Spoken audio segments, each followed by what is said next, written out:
What's up, guys? Welcome back. This is the Goat Cast.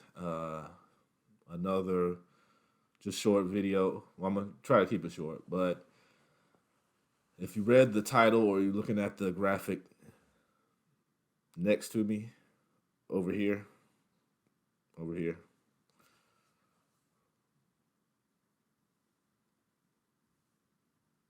over here. Sorry. Um, it's talking about the referees, and no, let me preface this by saying no. I'm not saying that the game between the Lakers and Warriors, game 1, was rigged. I'm not saying that the referees were on the Lakers side. I'm not saying anything of that nature. I'm not saying I'm not a anti. I'm not a Lakers fan. I will admit that I'm not a LeBron fan, but I am a fan of good basketball. I'm a fan of good officiating, and even if it's not good, make it even officiating. So, and I'm going to jump right, and this has been across the board. This has been a pretty good playoffs so far. Nothing too erroneous as far as what the referees have been doing, but I've just been seeing such.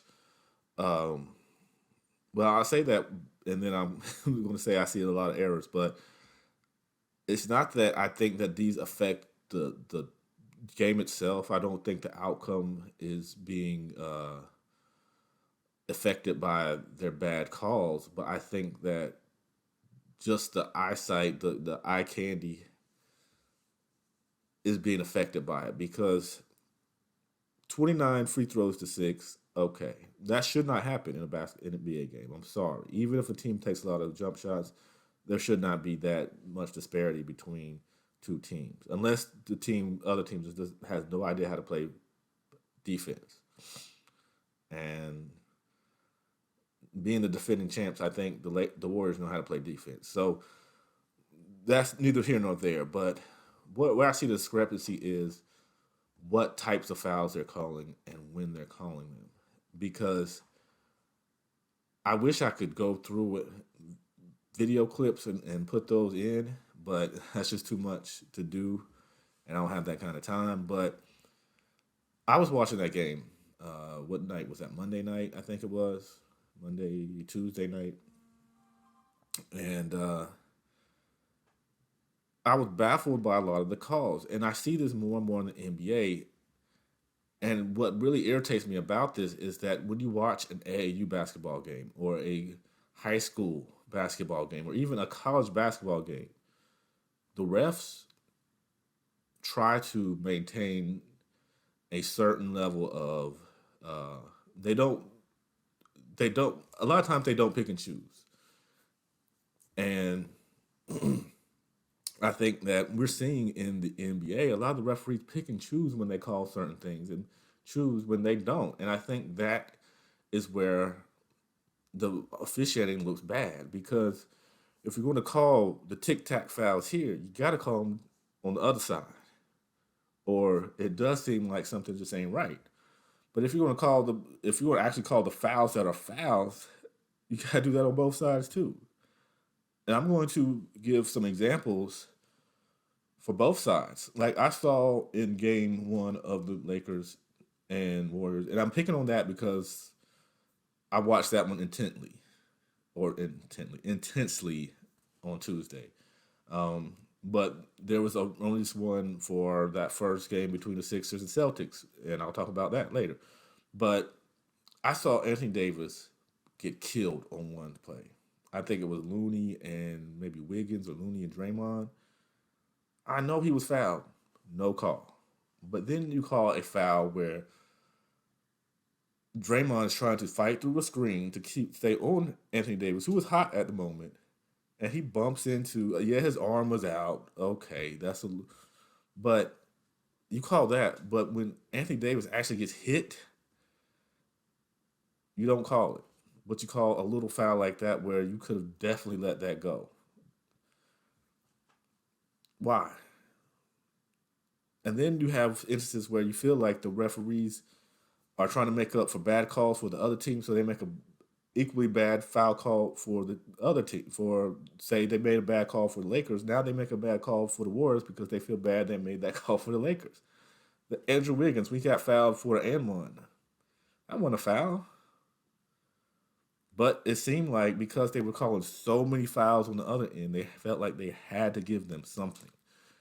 And another time, Jordan Poole was gathering for a three. Dennis Schroeder just smacked his arm. Jordan Poole was able to go up and into the shooting motion and shoot it and actually make the three. But where was the foul call? No foul call. When you see blatant fouls and there's no call, but then when you're looking at these phantom calls where even in the replay they try to the announcers or play-by-play people try to somehow try to justify it. It's like, come on, we could see if you played basketball to at least a high school level, you could see certain fouls and know that's a foul. And if you played to that level, you see a foul and you know that is not a foul. This is what irritates me is when guys like Austin Reeves, um, Dennis Schroeder do this. And I mean, it's clever. It's what made James Harden into a beast during those years in the Rockets. But now that referees watch him more and don't give him those calls, it seems like they're watching other guys less, but give them calls. Austin Reeves and Dennis Schroeder are good for just running and initiating contact into the defender. You can do that, but that's not a foul. The foul comes if that defender swipes at the ball, if that defender pushes you back, or if that defender is if y'all are in a clash where he runs into where the the offensive player runs into the defensive player and there's some kind of friction between them. But if there's not, if you just run into the defender, they got their hands to their side, they're not touching you, they got their body against you, but they're going with you, they're not going against you, that is not a foul. And far too often I see that as soon as that contact is initiated, a Schroeder, a Reeves will act like they've been pushed back and go backwards, even though there was no. I mean, you could tell when there's contact and when the defender is trying to push or trying to move you. There's obvious motions and there's obvious movements you have to make to do that. These guys aren't, some of them are strong players, but some of them aren't. And the fact that you're falling back like that shows that you're flopping. And I thought that there was a no flop rule, but that has not been effective for a while now, from what it seems. And that's the irritating part. When guys do that, because I saw somebody, one of my friends, saying, oh, well, they deserve those calls. They were playing aggressive. Aggressiveness does not equal foul calls. That's not how it goes. Case in point, my son, he plays AAU basketball. He'll do that a lot because I guess he sees a lot of that on the NBA. They don't give him the call. He'll flop, he'll fall down, he'll just go up.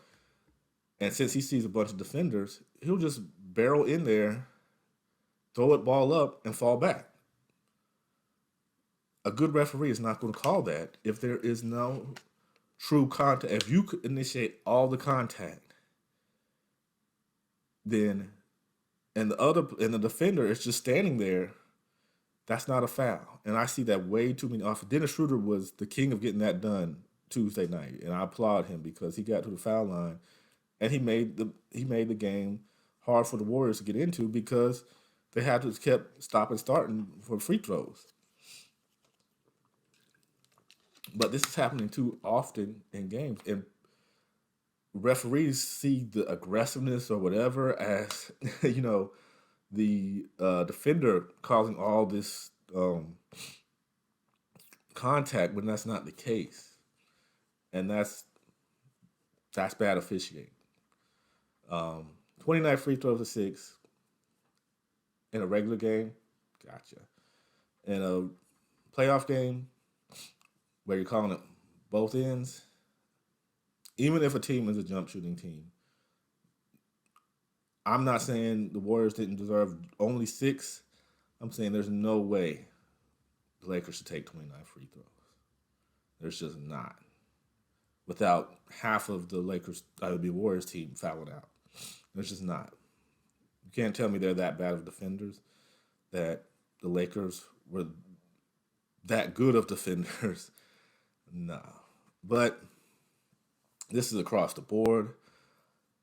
Call a foul, a foul. Even LeBron, I saw LeBron get, and I've seen this before. LeBron got smacked so hard going in for one of his layups. You could almost hear it on TV.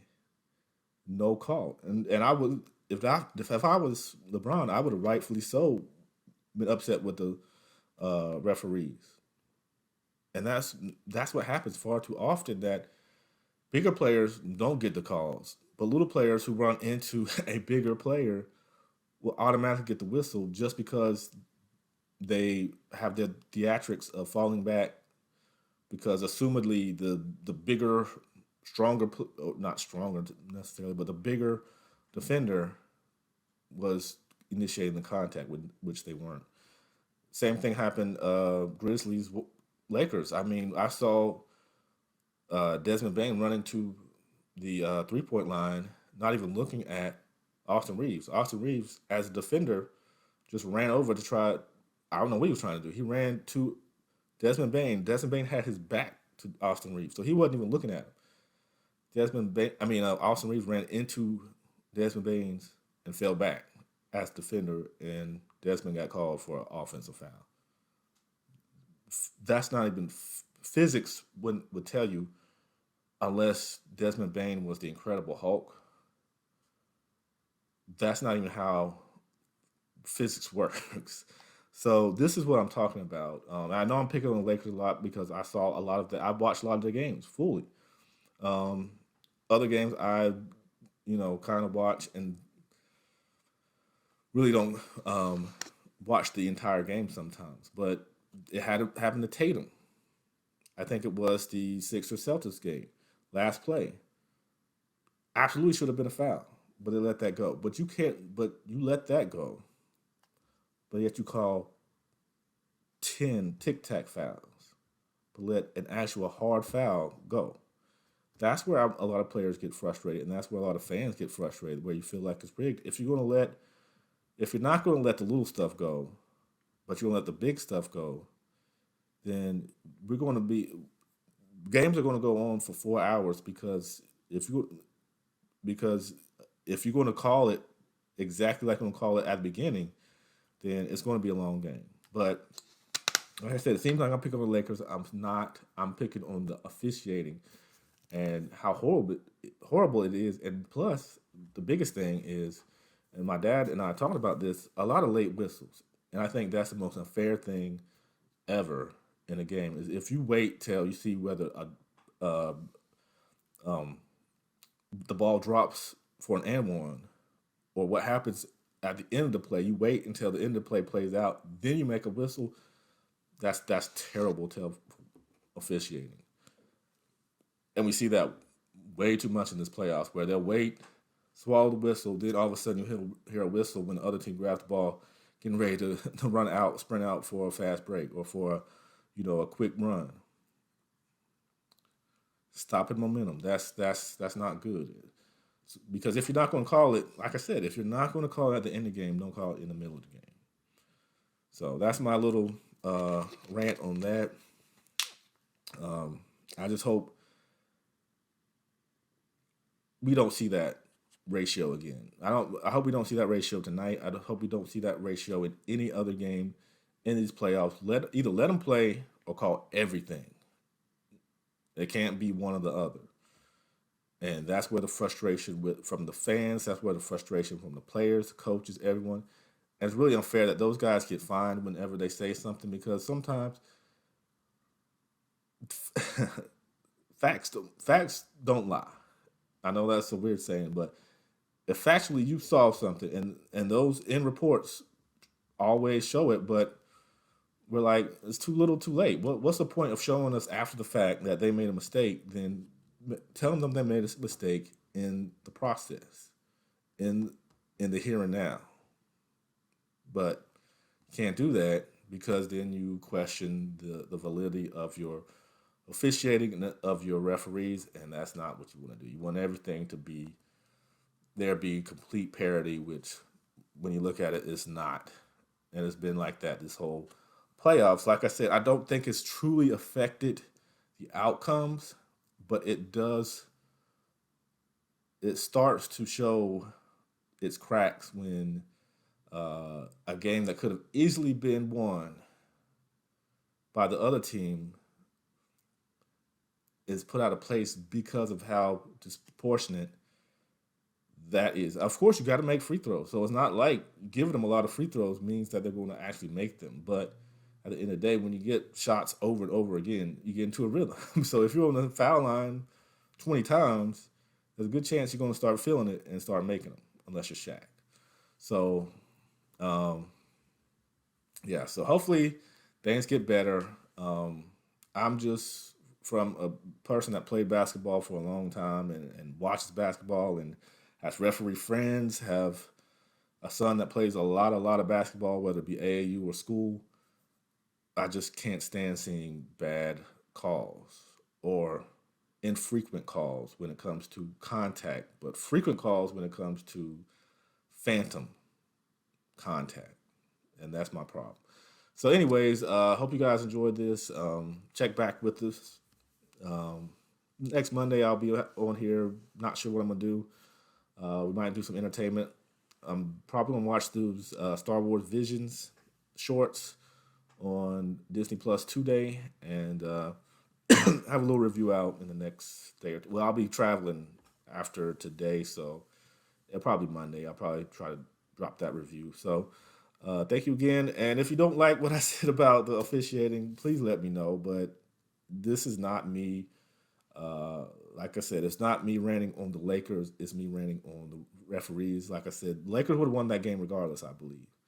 But there should never be this disproportionate free throws in a playoff game unless one team is just terrible at defense, and I don't think that's the case. Warriors have been pretty bad this year, but not this bad.